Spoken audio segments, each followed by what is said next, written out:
श्रद्धा के पिता लगातार हमारे साथ विकास जी जुड़े हुए हैं। विकास, श्रद्धा को अब तक विकास जी इंसाफ मिल नहीं पाया है, अब ये वैसी एक दूसरी घटना हो जाती है, उतना ही जघन्य अपराध, बेटियों को इंसाफ में हमेशा देरी। देखिए, मैंने तो अभी तक मेरे बेटी के अंतिम संस्कार भी नहीं कर पाया है, तो मुझे मतलब इतना दुख हो रहा है कि ये ऐसे घटना होने के बाद भी हम लोग घर वालों को ही इतनी तकलीफ क्यों होती है। ये जो कातिल है वो लोग तो आराम से सोते हैं जेल में और हम लोग को ही तकलीफ हो रही है, ये कैसा न्याय है। विकास जी, क्योंकि आगे किसी की बेटी के साथ ऐसा ना हो, आगे किसी की बेटी मौत के घाट ना उतार दिए जाए, इसके लिए क्या क्या कदम उठाने चाहिए?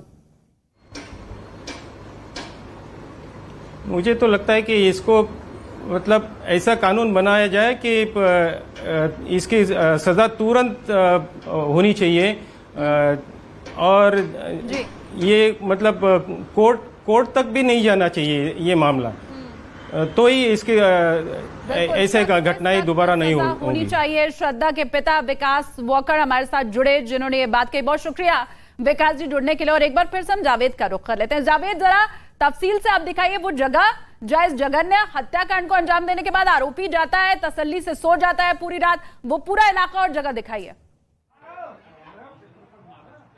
देखिए, अटेरना गांव में साहिल की बुआ के घर हम मौजूद हैं।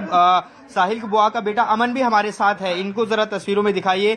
साहिल ने ही वो दरवाजा उस वक्त खोला था, मैं जरा वो दरवाजा आपको दिखाना चाहूंगा और वो जरा हम घटनाक्रम दोहराने की कोशिश करते हैं। अमन, थोड़ा आगे आइए। ये देखिए, ये मुख्य द्वार है, ये पूरी तरह से ये गेट बंद था, कुछ इस तरह से रात को ये गेट बंद था और सुबह 4 बजे के आसपास इस गेट को अमन ने खोला है। क्या अमन, इसी तरह से मामला हुआ था? ये बताइए कि जब साहिल यहाँ पर पहुंचा तो उसने क्या बताया आपको? जी, जब सुबह साहिल आया था तो मैंने पूछा था, भैया तुम इतनी लेट कैसे आए हो? हाँ। तो बोल रहा था, भाई मैं शादी में से आया हूँ। लेकिन आपको हाव भाव से लगा नहीं कि वो उसके कपड़े किस तरह के थे? कि आपको लगा कपड़े देखकर कि वो वाकई शादी से आया है?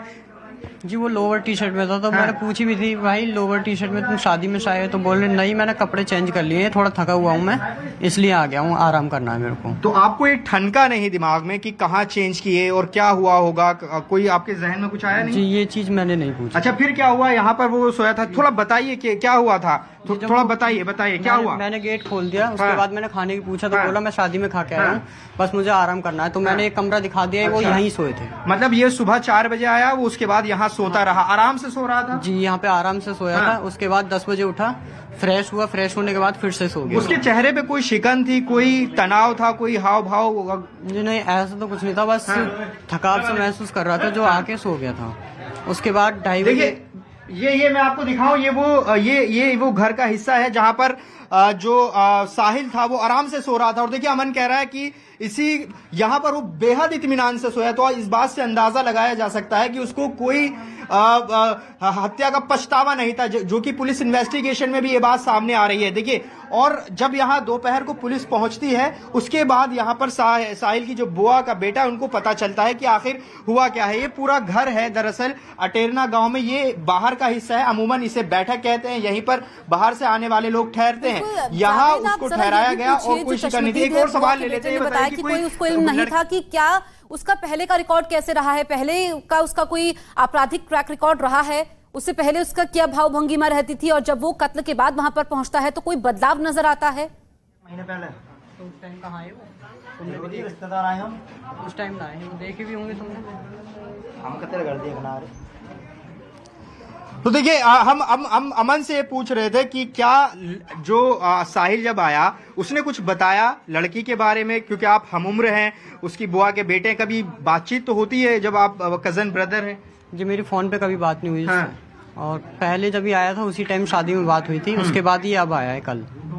तो क्या ये बताइए कि उसका कोई पहले आपराधिक इतिहास रहा है, कोई मुकदमा उस पर, इस बात की जानकारी कोई है? जी नहीं, मैं वहाँ जाता नहीं हूँ। वहाँ नहीं जाते?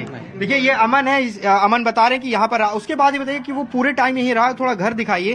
देखिए, मैं आपको तस्वीरों में दिखाऊं, ये कच्चा घर है, आप देखेंगे वो यहाँ पर सोता रहा। ये बताइए कि वो 4 बजे तक इसी बैठक में सोता रहा? सुबह को 4 बजे आया था, तो 2:30 बजे तक सोया, मतलब तो साहिल जहाँ जाकर के छिपा था और बुआ का उसके घर, वहां से मेरे सहयोगी जावेद आप तक तस्वीरें पहुंचा रहे हैं। तो कैसे उसने कत्ल किया और फिर कैसे यहाँ से निकलकर बुलंदशहर गया और आराम से पूरी रात वो सोता रहा, तस्वीर हमने आपको दिखाई।